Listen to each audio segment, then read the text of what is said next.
Shalom jemaat yang kasih Tuhan. Mari kita mempersiapkan hati kita sebelum kita akan membaca dan merenungkan firman Tuhan. Masing-masing kita berdoa di hadapan Tuhan supaya roh Tuhan menolong kita.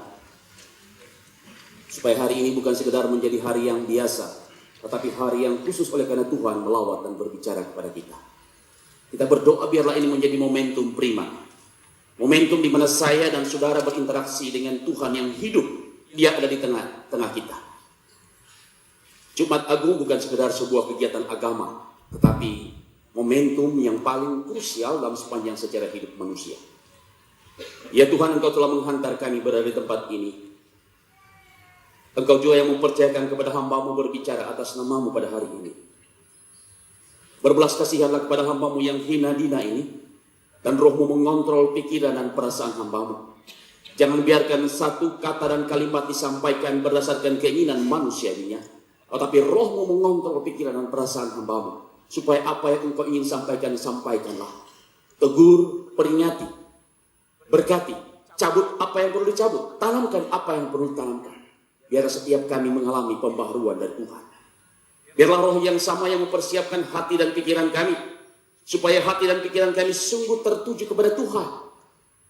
Kami datang mungkin berbagai macam kepentingan ke tempat ini. Tapi biarlah Engkau mengontrol, Engkau memimpin, Engkau membawa hati kami menjadi ladang yang subur. Hati kami siap untuk berinteraksi dengan Tuhan. Segala perkara-perkara luar yang membawa beban kami untuk tidak bisa berkonsentrasi. Demi nama Tuhan, Tuhan patahkan. Biarlah kami bisa berkonsentrasi, berinteraksi antara kami dengan Tuhan. Supaya hari ini menjadi hari yang khusus. Oleh karena Tuhan telah melawat dan berbicara kepada kami. Terima kasih Bapa di surga. Berbicaralah kepada kami siap mendengarkannya. Di dalam nama Yesus kami berdoa. Amin. Jemaat yang dikasih Tuhan, untuk mendasari khotbah pada hari ini, saya mengajak kita membaca dua bagian firman Tuhan. Yang pertama dari Injil Lukas pasalnya yang ke-23. Injil Lukas pasal yang ke-23, ayatnya yang ke-44 sampai ayat yang ke-47. Kita baca bersama-sama. Injil Lukas pasal yang ke-23 ayat 44 sampai 47. 23. Ketika itu hari sudah kira-kira jam 12, lalu kegelapan meliputi seluruh daerah itu sampai jam 3. Sebab matahari tidak bersinar dan tabir bait suci terbelah dua. Lalu Yesus berseru dengan suara nyaring, "Ya Bapa, ke dalam tangan-Mu kuserahkan nyawaku." Dan sesudah berkata demikian, ia menyerahkan nyawanya. Ketika kepala pasukan melihat apa yang terjadi, ia memuliakan Allah, katanya, "Sungguh orang ini adalah orang benar." Baik Allah itu terbelah dua, bukan oleh karena kekuatan manusia, tetapi nanti saya akan menjelaskan maknanya. Nah, hari ini saya sengaja membuat itu supaya waktu saya berkhotbah, saudara bisa membayangkan apa yang terjadi, ya, supaya saudara bisa mengerti makna daripada kematian Kristus, guys. Supaya setiap kita itu pulang dengan sungguh-sungguh membawa sesuatu yang luar biasa, yang membawa hidup ini berubah oleh karena kita sudah berjumpa dengan Tuhan. Ya, saya akan bacakan ayatnya yang selanjutnya dalam Injil Yohanes, saudara. Ayat 28 sampai 30. Sesudah itu karena Yesus tahu bahwa segala sesuatu telah selesai, berkatalah ia, supaya genaplah apa yang tertulis dalam kitab suci, "Aku haus." Di situ ada suatu bekas penuh anggur asam, maka mereka mencucukkan bunga karang yang telah dicelupkan dalam anggur asam pada sebatang hisop, lalu menunjukkannya ke mulut Yesus. Sesudah Yesus meminum anggur asam itu, berkatalah ia, "Sudah selesai." Lalu menundukkan kepalanya dan menyerahkan nyawanya. Nah, kata sudah selesai di dalam bahasa Yunani itu telestai, itu banyak pengertian. Saya mulai dengan pemahaman seperti ini, saudara. Yang pertama, kata ini, saudara, ada 7 perkataan Tuhan Yesus di kayu salib. Itu sudah 2000 tahun yang lalu. Hari ini diterjemahkan ke 4000 bahasa di dunia ini. Ya. Hal yang sangat spektakuler karena ada 4000 bahasa di dunia ini yang mencoba mengerti apa arti itu. Dan ada ribuan buku yang ditulis, ratusan ribu khotbah yang dikhotbahkan tentang 7 perkataan salib. Tidak akan pernah selesai. Ya, bagaimana kita mengerti hal yang spektakuler ini, 7 perkataan ini? Yang pertama, diterjemahkan ke 4000 bahasa di dunia ini. Ada ribuan buku ditulis, ratusan ribu khotbah dikhotbahkan selama 2000 tahun, mungkin jutaan khotbah dikhotbahkan tentang 7 perkataan ini, dan tidak selesai. Yang menjadi kontradiksi adalah perkataan ini disampaikan bukan di rumah ibadah atau di sebuah bait Allah, tetapi perkataan ini disampaikan justru di saat yang menyampaikan sedang menjalani hukuman salib itu. Kontradiksi bukan? Kalau seorang yang besar menyatakan fatwanya itu, dia memanggil seluruh rakyat yang akan berbicara, dan orang mendengar, akan dicatat dalam sejarah karena waktu menyampaikan itu sangat berbeda. Tetapi ini perkataannya tidak seperti itu. Bukan dalam suasana yang baik, bukan dalam suasana yang enjoy, tetapi suasana yang sangat-sangat mengerikan. Tapi perkataan ini terus diingat. Kenapa? Itu yang saya katakan kontradiksi. Ya, saya menjelaskan tentang salib supaya saudara mengerti. Bangsa Kartago adalah bangsa yang pertama kali mempraktekkan menyiksa orang itu dengan salib. Orang yang disalib itu dikulitin kulitnya, dibiarkan tergantung sampai 3 hari menderita dan sampai mati. Nah, sebelum mereka mati, diambil itu biasanya kakinya dipatahin kalau belum mati sampai dia mati. Kemudian diadopsi oleh orang-orang Romawi. Yesus lahir dan dibesarkan dalam pemerintahan Romawi. Romawi menguasai dunia pada waktu itu. Dan Israel di bawah kuasa pemerintahan Romawi. Setiap rakyat yang mencoba melawan pemerintahan Roma akan disalib. Itu sebabnya orang yang disalibkan itu dipertontonkan kepada banyak orang supaya harga dirinya dihancurkan, supaya masyarakat tahu apabila ada orang yang melawan pemerintahan Romawi akan mengalami hal yang sama. Itu sebabnya kalau orang disalibkan itu di jalan keliling kota, supaya orang semua tahu. Bahkan di dalam beberapa teori itu ditelanjangin, gak pakai pakaian sama sekali, ditelanjangin untuk menghina dia. Yang kedua, orang waktu disalibkan itu ditaruh di tempat muka umum di mana semua orang lihat. Nah, kalau kita melihat dalam Injil Yohanes pasal yang ke-19 itu Yesus adalah raja orang Yahudi, ditulis dalam bahasa Ibrani, bahasa Yunani, dan kemudian bahasa ada 3 bahasa yang ditulis di sana, saudara. Sebenarnya itu untuk menunjukkan penghinaan dan supaya semua orang tahu. Orang yang melawan pemerintahan Romawi akan diperlakukan seperti itu. Nah, Yesus dihukum bukan karena melawan pemerintahan Romawi. Dia berada dengan para penjahat itu oleh karena konspirasi politik dan agama dari para pemimpin agama. Sebelum dia naik ke kayu salib, dia sudah 7 kali diadili. Dan terakhir dia tidak berbicara apa-apa lagi. Waktu dia dengan Pilatus bertanya kepada dia, apakah engkau tidak tahu bahwa aku bisa membebaskan engkau? Dia mengatakan satu kalimat, engkau tidak pernah punya kuasa kalau kuasa itu tidak pernah diberikan dari atas. Engkaukah raja orang Yahudi? Dia mengatakan iya, tapi kerajaanku bukan berasal dari dunia ini. Dialog itu sampai terakhir, Yesus tidak mau bicara lagi. Nah, itu yang membuat gregetan para pengikutnya. Semua orang yang ikut dengan dia, orang-orang yang mengalami kebaikannya, waktu dia masuk di Yerusalem teriak, Hosana, Hosana bagi Allah yang Maha Tinggi. Sebagian orang-orang ini juga mengatakan, salibkan dia, salibkan dia. Mengapa? Mengapa? Oleh karena orang-orang ini tidak mendapatkan Yesus atau juru selamat atau Mesias seperti yang mereka harapkan. Mesias yang powerful, yang bisa menggulingkan pemerintahan Romawi dan memberikan sebuah kekuatan yang baru untuk bisa mengalahkan pemerintahan Romawi dan kekuasaan para pemimpin agama. Tetapi Yesus datang justru begitu lemah dan mati di kayu salib. Asumsi mereka tentang juru selamat membuat mereka semakin kecewa. Bahkan mereka melihat waktu Yesus berdialog dengan para pemimpin agama, Yesus berkali-kali ditampar, Yesus tidak melawan, tidak ada mujizat di sana, tidak satu pun juga dilakukan di sana. Sehingga kita tahu bahwa muridnya mencoba membela dia. Dan Yesus mengatakan, sarungkan pedangmu. Apakah engkau tidak berpikir bahwa aku bisa memanggil 12 pasukan malaikat untuk menolong aku? Jadi perhatikan baik-baik saudara.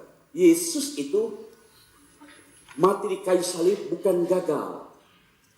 Tapi bagi manusia saudara, kematian adalah akhir segala-galanya. Di sini kontradiksi saudara, perhatikan baik ya. Kalau kita melihat semua manusia di dunia ini, kematian adalah akhir segala-galanya. Betul tidak? Akhir kekuasaan, akhir kejayaan, akhir pengaruh, akhir dari segala mimpi-mimpi, kematian. Tetapi Yesus mengucapkan kata selesai itu justru saat dia mati. Nah, kita coba memahami kenapa perkataan ini begitu luar biasa. Ya, kenapa perkataan selesai ini begitu punya pengaruh, begitu luar biasa sampai hari ini. Saya katakan ada 4.000 bahasa di dunia ini, ada jutaan khotbah yang khotbahkan. Ada jutaan orang, miliaran orang yang mendengar. Ada orang membaca, semakin mengerti. Semakin dalam dan semakin dalam. Saudara, saya ingin menjelaskan. Kira-kira kata selesai ini, kalau dikhotbahkan kira-kira ada 75 poin untuk bisa menyelesaikan hal itu. Tetapi tentu saya tidak akan berkhotbah dengan 75 poin itu. Jangan saudara pikir pendeta ini gila. 75 poin, 2 poin aja gue ngantuk betul 75. Kita hidup di zaman yang sangat-sangat tidak butuh lagi Tuhan. Ya, waktu pelatihan penginjilan barusan sudah dikasih. Saya diskus dengan istri saya, persoalannya begini loh. Kalau kita nginjilin orang, tanya, percaya neraka dan surga itu gampang. Soalnya pada hari ini banyak orang nggak percaya ada surga dan neraka. Kemarin saya menerima telepon dari salah seorang misionaris kita yang ada di ujung sana. Di luar Pulau Jawa ini ada sebuah desa di tempat, di gunung. Dia sedang tinggal bersama dengan orang-orang dusun untuk memberitakan Injil. Dia mengatakan, Pak, doakan saya mulai frustrasi dan sangat tertekan. Ya, kenapa? Persoalannya dulu kalau dia penuh dengan kegagahan, saya terus beritahu hati-hati. Jangan terlalu overconfident seperti ini. Oh, saya bisa, saya punya pengalaman. Sedangnya beda. Dia mengatakan yang paling menyakitkan pada hari ini, Pak. Waktu saya menyampaikan kabar baik kepada orang-orang yang tidak percaya ini, mereka mengatakan benar, baik apa yang kamu ajari. Betul baik kabar baik ini. Tapi aku sih nggak mau mikirin surga. Aku mikirin hari ini. Surga nanti aja, gue gak pikirin nanti aja. Gimana cara saya memberitakan Injil, Pak? Saya mengatakan berdoa. Hanya karena kasih karunia Tuhan, orang mau percaya.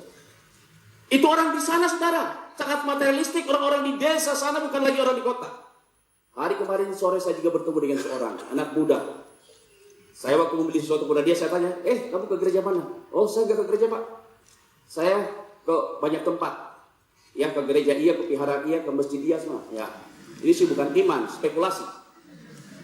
Saya terus tanya kepada saya terus memberitakan kepada kenapa tidak percaya kepada Yesus. Dia bilang, bohong besar tuh semua katanya. Saya nggak percaya.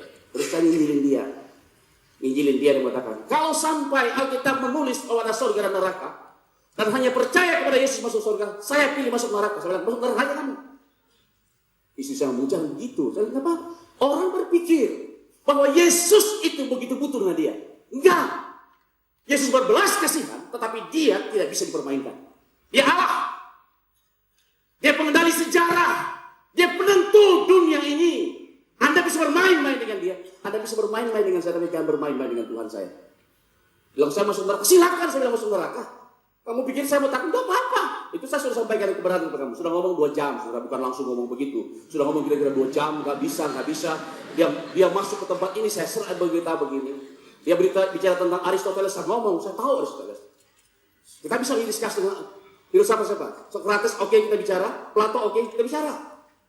Sampai kepada titik gak bisa lagi dia nyerang sini, nyerang sana. Akhirnya dia ngomong, kalau ada memang neraka, saya lebih baik masuk neraka kalau Yesus sesuatu itu selamat.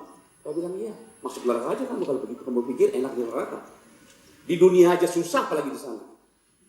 Saya mau kembali kepada saudara. Kenapa perkataan selesai itu sangat penting? Ada 5 alasan. Ingat baik-baik. Nah, 5 alasan yang saya akan sampaikan. Saya tidak akan khotbah dari 75 khotbah, 75 poin tadi. Hanya 5 saja, atau yang 70 nanti kita ngomong lain kali. Yang pertama, sudah selesai adalah penggenapan seluruh janji Allah dalam sepanjang sejarah manusia, sejak penciptaan, sejak kejatuhan dalam dosa. Para nabi mulai daripada Nuh, Abraham, siapa semua? Mereka bernubuat tentang Yesus. Musa, siapa semua nabi? Seluruh apa yang mereka sampaikan beribuan tahun. Genap dalam Kristus. Jadi seluruh janji Allah dalam kitab suci itu digenapi oleh Kristus. Yesus mau datang. Kejadian pasal 3 itulah awal nubuat tentang Kristus mau datang. Jadi kapan tentang Yesus itu dari kitab Kejadian. Ya, Kejadian pasal yang ketiga sudah bicara tentang Yesus. Ketika saudara akan baca terus menerus, saudara akan menemukan detail demi detail. Ada 300 nubuat tentang Tuhan Yesus. Dan ada nubuat yang sangat detail, sangat detail. Sampai dia haus pun ditulis ribuan tahun yang lalu, dia akan haus. Itu sebabnya dia mengatakan aku haus. Sampai kakinya nggak dipatahkan pun ditulis ribuan tahun yang lalu. Nanti Mesias itu kakinya nggak dipatahin. Yang lain patah dia nggak. Jadi sangat detail sekali. Jadi waktu sudah selesai berarti seluruh apa yang dijanjikan Tuhan, dia merupakan penggenapan janji Tuhan dalam seluruh kitab. Dari kitab Kejadian sampai kitab Maleakhi. Kita masuk pada kitab Perjanjian Baru, sudah ada 400 tahun Tuhan tidak berbicara kepada orang Israel. 400 tahun. Jadi munculnya Perjanjian Baru. Mereka menunggu 400 tahun baru ada kalimat yang menyatakan sudah selesai. Ini yang pertama. Jadi kalau saudara bicara tentang Nabi, tentang siapa saja dalam Perjanjian Lama, tanpa Yesus tidak ada arti apa-apa. Karena tidak akan digenapi. Karena Yesus mengatakan sudah selesai. Selesai seluruh nubuat, seluruh rencana, seluruh apa yang Tuhan katakan dalam Perjanjian Lama, satu persatu digenapi di dalam Dia. Sudah genap. Sudah selesai. Ya. Tetelestai itu banyak artinya. Sudah selesai janji-janji. Sejak kejadian. Ketika Tuhan mengucapkan dalam dosa. Hal yang paling krusial adalah Kristus mati di kayu salib. Yang pertama. Yang kedua, saudara kasih. Sudah selesai. Berkaitan dengan apa? Hukum Taurat adalah standar yang dibuat oleh Allah untuk manusia. Siapa yang bisa melakukan hukum Taurat itu, dia dianggap bisa sempurna. Tetapi tidak seorang pun juga yang bisa melakukan hukum Taurat itu, termasuk Musa, Nabi yang besar. Musa salah seorang Nabi yang dikagumi oleh orang Yahudi, oleh orang Muslim dan orang Kristen. Musa sendiri Nabi yang besar. Tuhan sudah berbicara, tidak ada orang seperti Musa dulu, sekarang sampai selama-lamanya. Tapi Musa pun juga tidak bisa melakukan hukum, 10 hukum Taurat itu. Kenapa? Musa salah satu sudah apa? Dua yang Musa lakukan dosanya apa? Jangan membunuh. Musa membunuh. Hormatilah Tuhan Allahmu dan tidak menghormati Tuhan Allah pada saat-saat terakhir. Itu sebabnya dia tidak bisa masuk ke dalam perjanjian. Jadi orang kelasnya Musa aja nggak bisa. Siapa saya dan saudara? Siapa manusia pada hari ini? Nggak mungkin. Tetapi di dalam Kristus lah. Seluruh yang nggak mungkin itu digabungkan menjadi satu kekuatan tergenapi. Saya akan mengajak kita membaca sebagian firman Tuhan dari Injil Matius. Pasalnya yang kelima. Yesus berbicara dia datang ke dunia ini bukan untuk menegakkan hukum Taurat, tapi untuk menggenapinya. Mari kita membaca Injil Matius. Pasalnya yang kelima. Ayat yang ke-17 sampai ayatnya yang ke-19. Mari yang bisa membaca.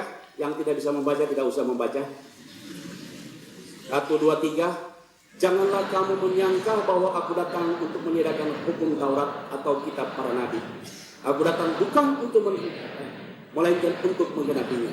Karena aku berkata kepadamu, sesungguhnya selama belum lenyap langit dan bumi ini, satu iota atau satu titik pun tidak akan ditiadakan dari hukum Taurat sebelum semuanya terjadi. Karena itu, siapa yang menyediakan salah satu perintah hukum Taurat sekalipun yang paling kecil dan mengajarkannya demikian kepada orang lain, ia akan duduk di tempat yang paling rendah di dalam kerajaan surga. Tetapi siapa lakukan dan mengajarkannya segala perintah-perintah hukum Taurat, ia akan duduk di tempat yang tinggi dalam kerajaan surga. Yesus datang menggenapi hukum Taurat. Jadi apa yang mustahil bagi manusia? Saudara, agama itu adalah hukum yang dibuat supaya manusia tahu siapa dirinya. Tetapi hukum itu tidak menyelamatkan. Agama itu bukan Tuhan dan Tuhan itu bukan agama. Tapi Yesuslah Tuhan. Jadi kalau kita mendapatkan hukum-hukum yang dibuat, itu supaya cerminan saya harus melakukan ini dan itu. Waktu saya tidak bisa melakukan salah satu, saya tidak bisa melakukannya. Nah, saya katakan Musa aja nggak bisa. Siapa kita ini? Ya. Nah, kepada anak muda itu kemudian istri saya mengatakan, oke. Dia mengatakan dia suka berbuat baik. Ya, istri saya ngomong begini, oke.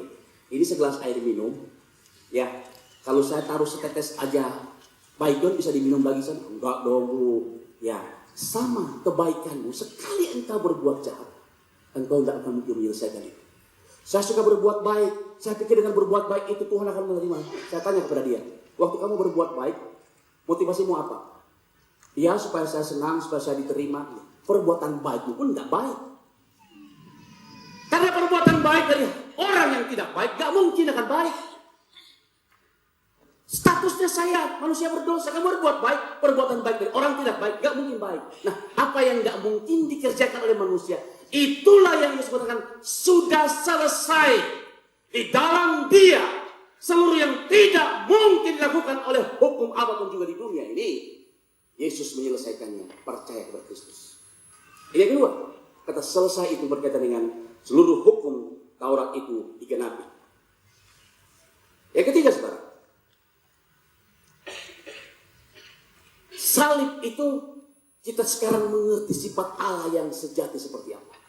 Jadi salib itu adalah demonstrasi kasih dan kekudusan Tuhan.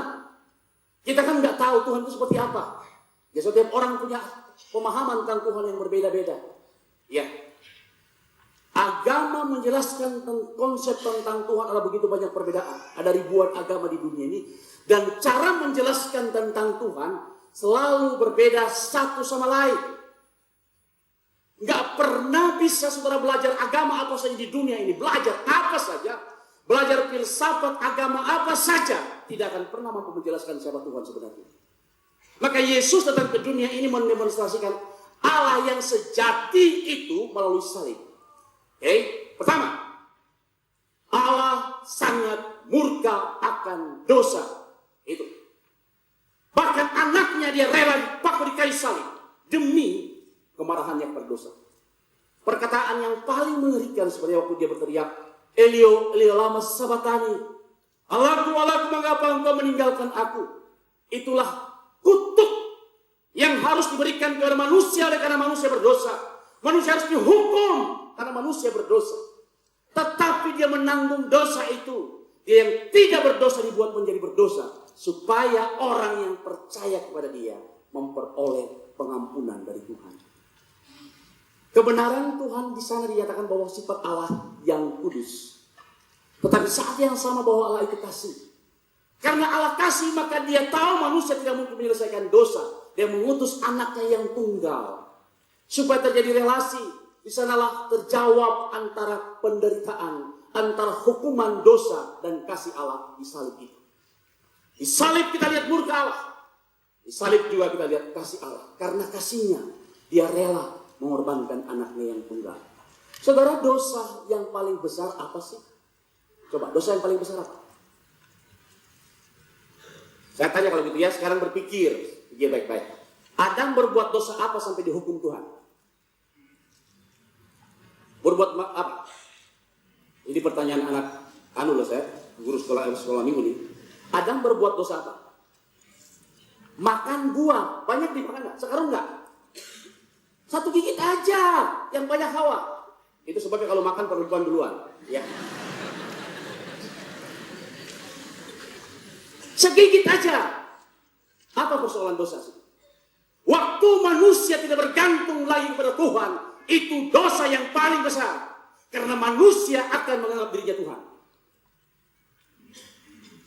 Adam tidak berzina, karena memang nggak ada berzina dengan kambing. Cuma ada satu. Adam tidak mencuri untuk apa? Karena segalanya ada punya miliknya dia. Dia mau jadi manajer, dia mau jadi mengurus segala sesuatu. Dia nggak berbuat dosa apa-apa. Dalam logika manusia, tapi dalam logika Allah, dia telah mengkhianati perjanjian antara pencipta dengan ciptaan. Engkau menjadi umatku, engkau harus taat kepadaku. Waktu engkau tidak taat, engkau mengkhianati, merobek perjanjian itu. Saya berikan contoh yang konkret, saudara. Kalau saya merobek kertas ini, mari puji sang raja, yang marah Pak Kim pasti. Tapi kalau saya merobek tentang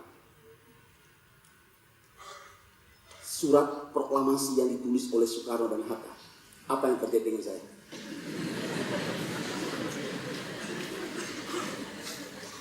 Waktu kita berbuat kesalahan, Waktu Adam berbuat kesalahan tidak lagi bergantung kepada Tuhan. Itulah Tuhan murka. Dan dosa itu sangat serius bagi Tuhan. Bagi kita nggak serius.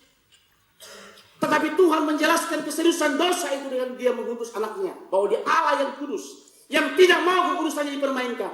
Yang tidak mau keurusannya dilakukan sembarangan. Musa tidak diizinkan masuk ke tanah perjanjian.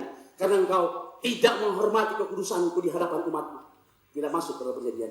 Musa berdoa sekalipun juga. Aku tidak mau lagi mendengar doamu. Kekudusan Tuhan. Nah, salib itu kita melihat sifat Tuhan, Allah yang Maha Kudus, tapi juga Allah yang Maha Kasih. Sudah genap demonstrasi tentang Allah yang Maha Kudus dan Allah yang Maha Kasih. Yang keempat, sudah selesai demonstrasi satu-satunya pribadi yang seperti Yesus, 100% Allah dan 100% manusia hanya ada di dalam Yesus Kristus. Nah, waktu kita memahami ini sangat sulit.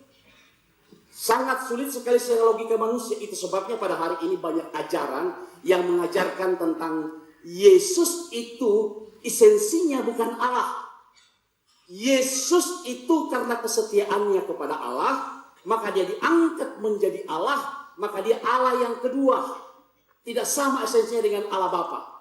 Dan sudah banyak jemaat GI Hokintong yang terpengaruh dengan ajaran ini. Tanggal 26 nanti di Setrasari saya akan berbicara. Mereka memberitakan Yesus bukan yang aku sembah. Dan gereja ini sangat-sangat berpengaruh pada hari ini. Mereka mengajarkan bahwa Yesus itu bukan Tuhan.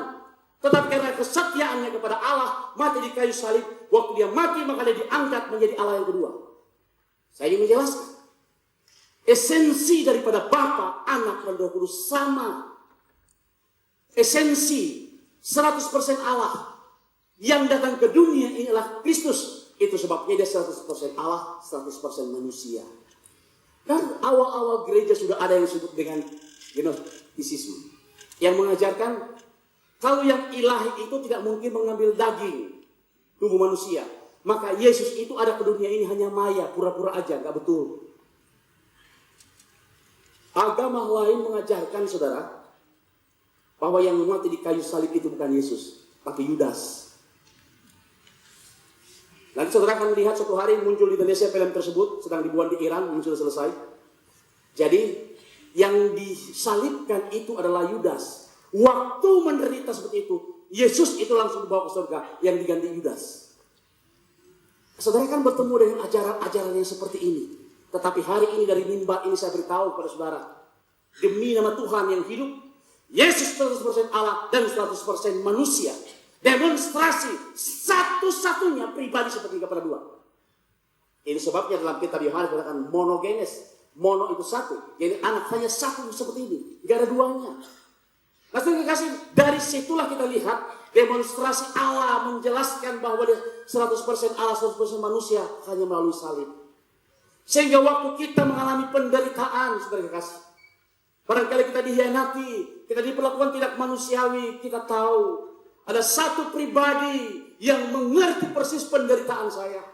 Karena dia datang ke dunia ini, dia menderita. Dari awal dia dihianati oleh murid-muridnya, dijual oleh Yudas.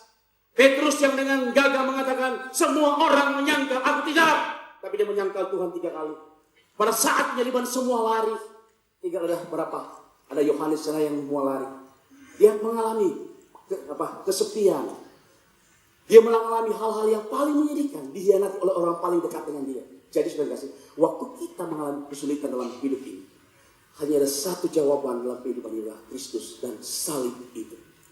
Saya cerita poin saya ini dengan sebuah cerita supaya saudara clear. Ya, poin saya ini. Ini true story terjadi di sebuah kota. Seorang ibu yang sangat cantik kemudian menikah dengan seorang laki-laki yang kurang bijak. Ya, oleh sebab itu ibu-ibu yang kekasih punya anak perempuan, doa dengan sungguh-sungguh. Jangan beli anak laki baik-baik, sudah baik kehendak Tuhan, bukan doa puasa. Kalau kehendak Tuhan atau tidak. Dia menikah dengan laki-laki yang gak benar, walaupun kelihatannya baik. Dia cemburu kepada istrinya oleh karena istrinya ini sangat baik dan disukai oleh banyak orang. Suatu hari dalam kekecewaan, kejengkelannya itu dia siram dengan air raksa. Itu muka istrinya, pak, kemudian dia lari. Nah, anaknya itu melihat apa yang terjadi.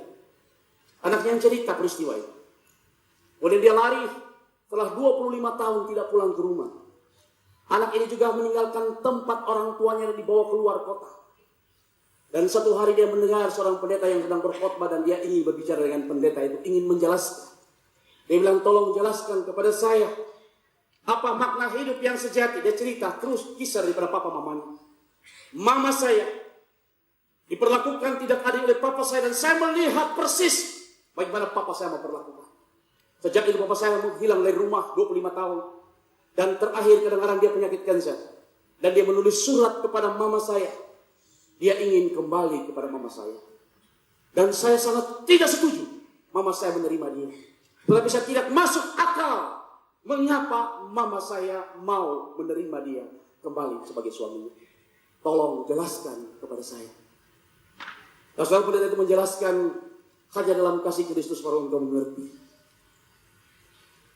Hanya kasih Kristus yang menolong, ada pengampunan di sana. Dan ibu itu mengatakan kepada anaknya, sekali dia suami saya, seumur hidup dia adalah suami saya. Seperti Tuhan telah mati di kayu salib menggantikan saya, rela memberikan segala-galanya untuk saya. Seperti itu aku akan mengasihi Bapamu. Anak muda ini gak bisa terima. Masa hal-hal seperti dibalas dengan kebaikan. Nah, saudara bisa mengerti poin saya di bagian ini. Waktu kita mengerti bahwa dia Allah sejati dan manusia sejati, di sana kita mengerti tentang kasih dan kekuatan waktu kita menghadapi kesulitan-kesulitan dalam hidup ini.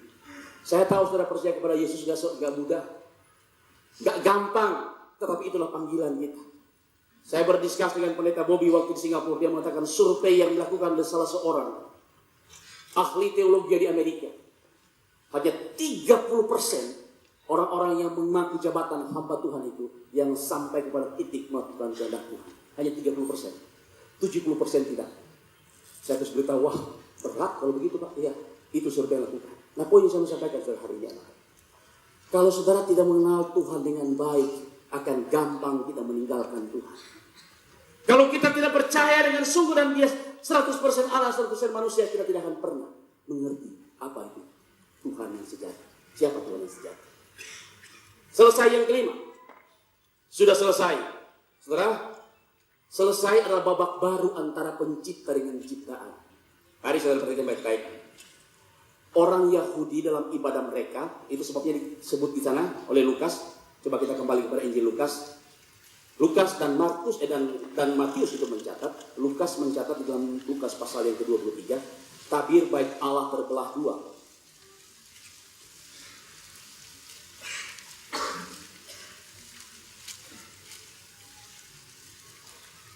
Lukas pasal 23 ayat 45, sama juga Matius mencatatnya. Saya menjelaskan terus saudara. Ibadah orang Yahudi selalu ada ruangan yang tempat beribadah, kemudian ada ruangan kudus, ada ruangan maha kudus, ada tempat tabut perjanjian Allah. Nah, di tabut perjanjian Allah itu, imam besar setahun sekali masuk ke tempat itu dan masuk pada waktu Paskah. Dia membawa persembahan dan darah domba itu dipercikan supaya tanda pendamaian antara manusia berdosa dengan Allah, supaya mereka tidak dihukum. Itu sebabnya gak ada orang bisa masuk ke tempat itu. Seorang menjadi imam besar itu sudah tekan kontrak mati. Karena sewaktu-waktu Tuhan marah, dia pasti mati di sana. Itu sebabnya kalau imam besar itu masuk, dia pakaiannya itu sudah lengkap, kemudian di kakinya itu bunyi kering-kering, ya, seperti anak-anak perempuan yang masuk. Kalau di perempuan gaya-gayaan, kalau dia enggak. Ini supaya tahu, kalau sudah enggak bunyi berarti dia sudah mati. Maka kakinya itu diikat. Kalau dia sudah enggak bunyi kakinya berarti sudah mati, itu ditarik keluar. Karena enggak ada orang bisa masuk ke ruangan itu. Begitu dia masuk langsung mati. Karena tidak mungkin manusia berhadapan dengan Allah yang Maha Kudus. Nah, Yesus mati di kayu salib, membawa kita bisa datang pada hari ini berdoa kepada Tuhan dengan direct langsung.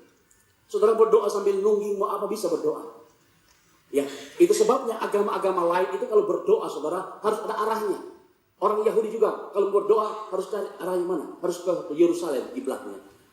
Saudara mau kiblatnya utara, selatan, timur nggak peduli lagi. Kenapa? Yesus sudah membuka jalan. Ada babak baru relasi antara pencipta dengan ciptaan. Sudah selesai. Hari ini saya dan saudara bisa. Karena Tuhan telah melakukannya. Nah, hari ini kita akan perjamuan kudus. Karena kita bisa menghampiri Tuhan bukan karena kita baik. Ini undangan. Karena Yesus telah mati di kayu salib. Saudara mengerti? Salah satu arti daripada perjamuan kudus dari banyak artinya adalah komitmen baru. Kata perjamuan kudus di dalam bahasa Yunani dan kemudian dalam bahasa Latin, itu kemudian terjemahkan oleh kita perjamuan kudus. Ada banyak poin-poinnya. Salah satu adalah komitmen baru. Saya berikan contoh supaya mengerti. Kalau seorang tentara mau pergi berperang, dia ada komitmen kepada komandannya. Sampai maut, sampai mati aku akan setia kepadamu. Bisa mereka darah dikeluarkan, baru mengisap darah mereka dikeluarin, taruh di gelas, baru mereka minum bersama-sama.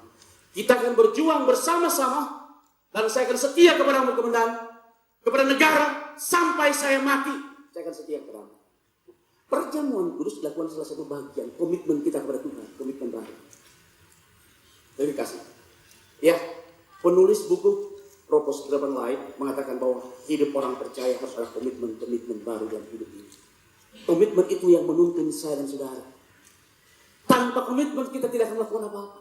Termasuk kita menikah pun ada komitmen pula. Coba waktu menikah apa dijanjikan? Itu kan komitmen di hadapan apa? Jemaat, di hadapan Tuhan, di hadapan setan. Ya kan? Aku akan mengasihi engkau waktu susah atau senang, enggak? Waktu kaya dan lebih kaya lagi. Oh enggak, betul ya. Waktu engkau kaya atau miskin, tapi waktu miskin, ya sudah kita enggak suka. Suamiku tidak lagi memberikan, ya, kebutuhan hidup saya, udah miskin, jadi saya bisa tinggalkan dia. Karena janjinya udah batal. Nah, komitmen itu mengingatkan kita. Itu sebabnya ada ME, ini ada direkturnya ME di tempat ini, Pak Yosef. Ya, ME itu penting mengingatkan komitmen bahwa suami itu laki-laki bukan orang yang paling baik, tapi itu yang Tuhan berikan. Istri bukan yang paling baik, tapi itu yang Tuhan berikan. Kamu harus setia kepadanya sampai mau memisahkan. Nah, komitmen itu membawa kita untuk setia kepada Tuhan. Setiap kita harus punya komitmen. Saya harap hari ini ada komitmen baru antara kita dengan Tuhan. Saya kira-kira 2 sebulan yang lalu ada komitmen baru saya dengan Tuhan. Dan komitmen ini saya pernah berkali-kali saya bicara dengan Tuhan.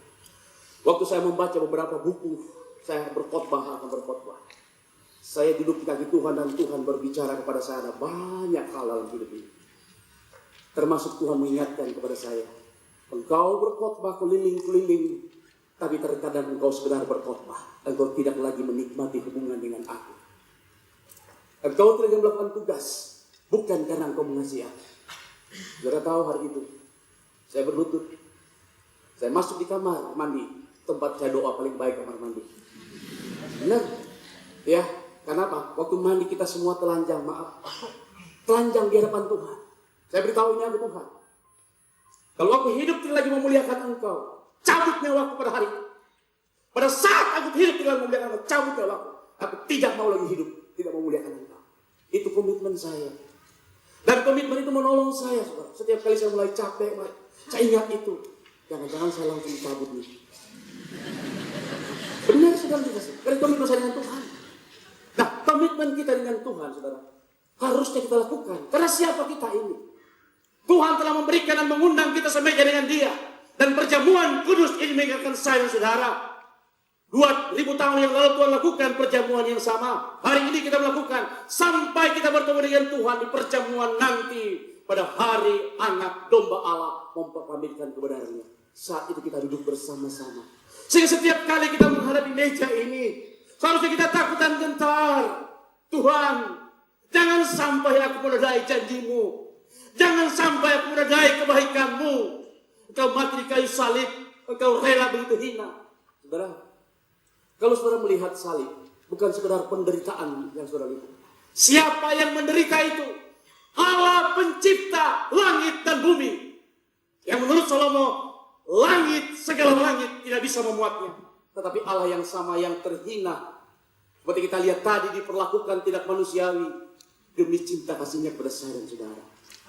Masihkah kita punya hati untuk mengkhianati Dia? Masihkah?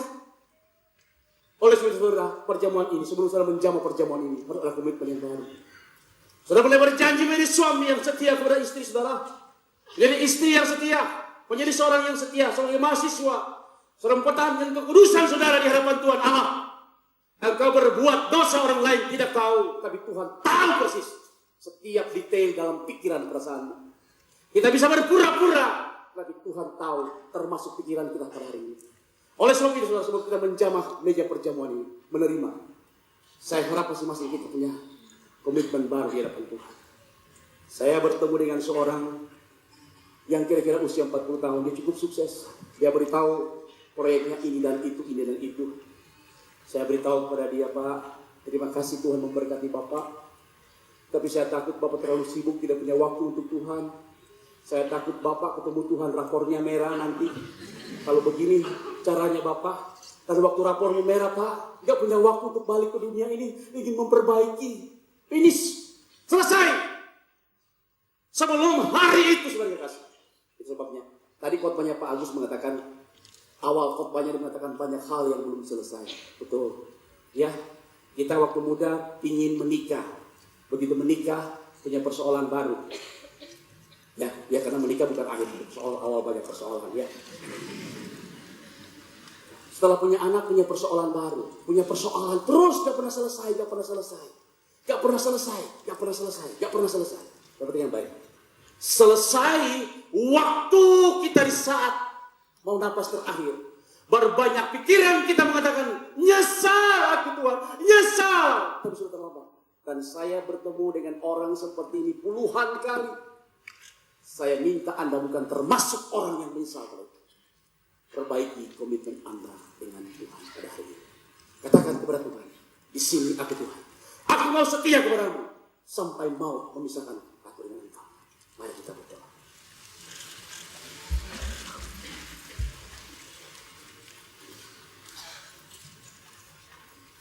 Masing-masing kita punya komitmen di hadapan Tuhan. Saya meminta di nama Tuhan yang hidup. Maukah engkau mengatakan, Tuhan, aku akan menjaga kekudusan hidupku. Baik sebagai istri, sebagai suami, sebagai mahasiswa, sebagai pekerja, sebagai siapapun juga. Saya akan menjaga kekudusan hidupku. Seperti engkau telah mati di kayu salib. Demi menjaga kekudusan kami. Ada yang berkata demikian, taruh tangan kanan saudara-saudara yang berjanji untuk menjaga kekudusan saudara di hadapan Tuhan sebelum saudara menjamah meja perjamuan ini.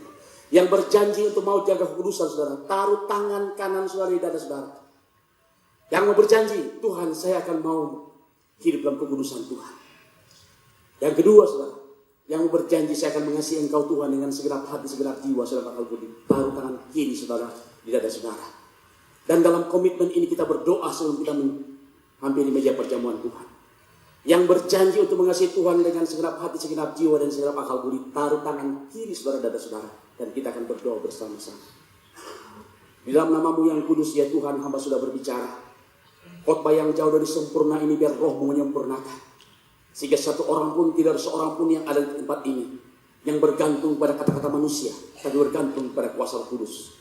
Supaya setiap orang yang datang pada hari ini sungguh mengagumi Tuhan, bukan mengagumi manusia. Dan mereka pulang dengan hati yang berjanji untuk setia kepada Tuhan. Menjaga kekudusan hidup mereka. Sebagai suami, sebagai istri, sebagai anak. Mengasihi Tuhan dengan segenap hati dan segenap jiwa dan segenap akal. Terima kasih Bapak di surga. Dengan doa sembahyang hamba-Mu ini. Di dalam nama Yesus kami berdoa. Amin.